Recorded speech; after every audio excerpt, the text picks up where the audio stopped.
Bonjour, alors je m'appelle Léa de Gunten, donc je suis vice-présidente santé publique à l'ANEF, donc l'Association nationale des étudiants en pharmacie de France.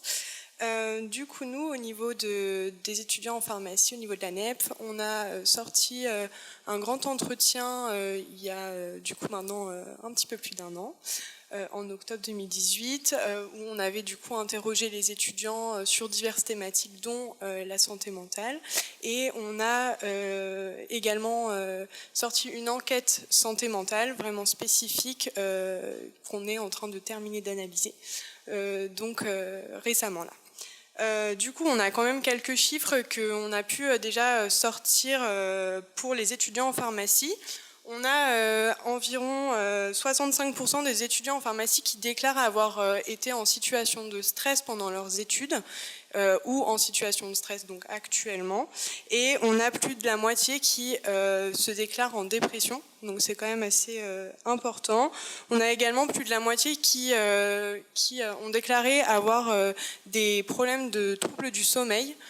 Notamment soit dû au stress, soit dû au manque de temps, dû à notre formation qui est très dense et qui nous laisse peu de temps. Également peu de temps pour des loisirs qui du coup engendrent encore plus de problèmes de stress et de mal-être, puisque on sait que c'est quand même assez important pour le bien-être. Généralement, ces problèmes peuvent aussi entraîner des consommations de substances. Donc on va penser au tabac, à l'alcool, aux drogues, mais aussi aux médicaments. Il y a environ 20% des étudiants en pharmacie qui déclarent avoir été traités sous antidépresseurs ou anxiolytiques pendant leurs études. Et on a une bonne partie qui aussi nous disent qu'ils arrivent plus facilement à s'en procurer du fait de leur cursus, notamment du fait qu'ils peuvent se procurer des médicaments qui sont en vente libre. Donc c'est pas le cas des antidépresseurs heureusement, mais du coup ils peuvent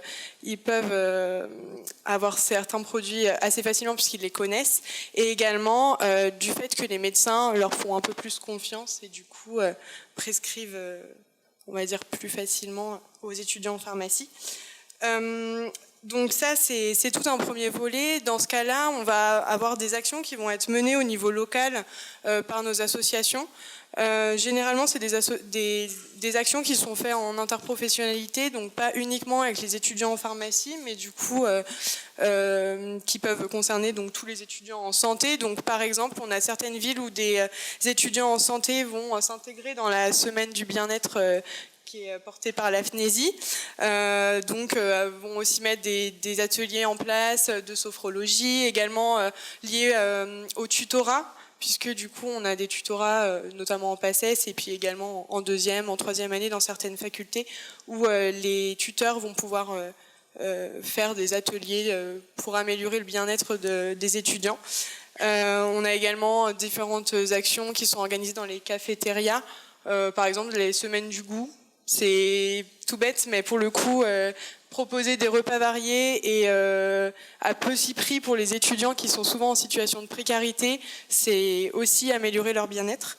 Notamment au niveau de la précarité, on a quand même près de la moitié des étudiants en pharmacie qui déclarent être en situation de forte à très forte difficulté financière. Donc ça peut aussi engendrer forcément du stress et du mal-être. Pour cela, l'ANEF aussi a développé des outils pour les aider, notamment sur tout le volet précarité. Donc avec notamment une plateforme, la plateforme Vos Droits, qui a été lancée par l'ANEF, qui permet aux étudiants de nous envoyer des mails et de nous contacter directement pour pouvoir poser des questions quant à leurs droits, notamment dans des situations liées à leur formation ou alors des droits au niveau des aides, etc. On a aussi sorti très récemment à la rentrée un guide des aides sociales. Et du coup, c'est un guide qui répertorie toutes les aides sociales que peuvent avoir les étudiants, donc notamment tout ce qui va être bourse financière, etc., pour pouvoir aussi mieux vivre et du coup se sentir mieux. On a aussi dans notre enquête souligner un problème en fait au niveau de notre formation et du fait qu'on n'est pas assez préparé à être professionnel. On a environ un quart des étudiants qui ne se sentent pas prêts à entrer dans la vie active et on a 80% de ces étudiants qui nous déclarent que c'est un stress supplémentaire. On a aussi le problème du mal-être des patients qui atteint les étudiants en pharmacie. En effet, il y a la moitié des étudiants en pharmacie qui déclarent avoir été touchés par le mal-être des patients et ils ne se sentent pas prêts, via leur formation, en fait, à être confrontés à des situations comme celle-ci. À ce niveau-là, la l'ANEF, du coup, essaye de faire bouger un petit peu les choses. Notamment, on est assez actif sur tout ce qui va être du coup formation, encadrement dans les stages. On essaye également, parce que pour le coup, nous, on a des maîtres de stage, mais c'est pas forcément tout le temps super rose, on va dire. On essaye justement d'avoir un meilleur encadrement des maîtres de stage, puisqu'on a beaucoup d'étudiants en pharmacie qui nous déclarent qu'en sortant de stage de 2e année en officine, ils ont envie de changer de voie parce que le maître de stage les a dégoûtés. C'est quand même assez embêtant et pour le coup, on se retrouve avec des étudiants qui sont complètement démotivés, arrivés en 2e, en 3e année. Donc du coup, au niveau de ça, donc on va agir donc sur les stages, sur la formation, sur le fait d'être mieux encadré, pour tout ce qui va être comment réagir face à un patient qui est en situation de mal-être. On a des pistes d'amélioration, notamment intégrer des cours de psychologie, des cours de communication dans nos études qu'on n'a actuellement pas du tout. Et du coup, on n'est pas du tout préparé en fait à avoir un patient en face de nous qui est avec une pathologie où il va mourir ou des choses comme ça.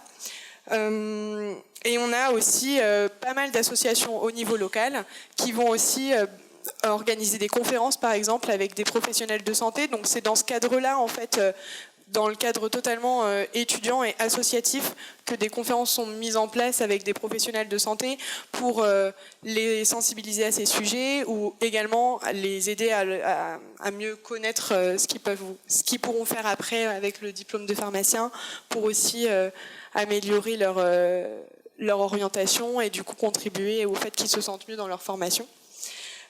Et enfin, au niveau de l'ANEF, on organise plusieurs fois par an des assemblées générales où on va organiser des formations et notamment des formations sur tout ce qui va être inclusion sociale, discrimination, bien-être, mais également sur le budget, des choses comme ça en fait qui peuvent aider les étudiants à se sentir mieux et aussi les aider à savoir comment appliquer ces thématiques au local pour aider leurs pairs.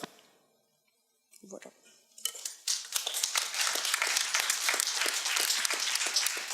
Merci Léa pour cette intervention.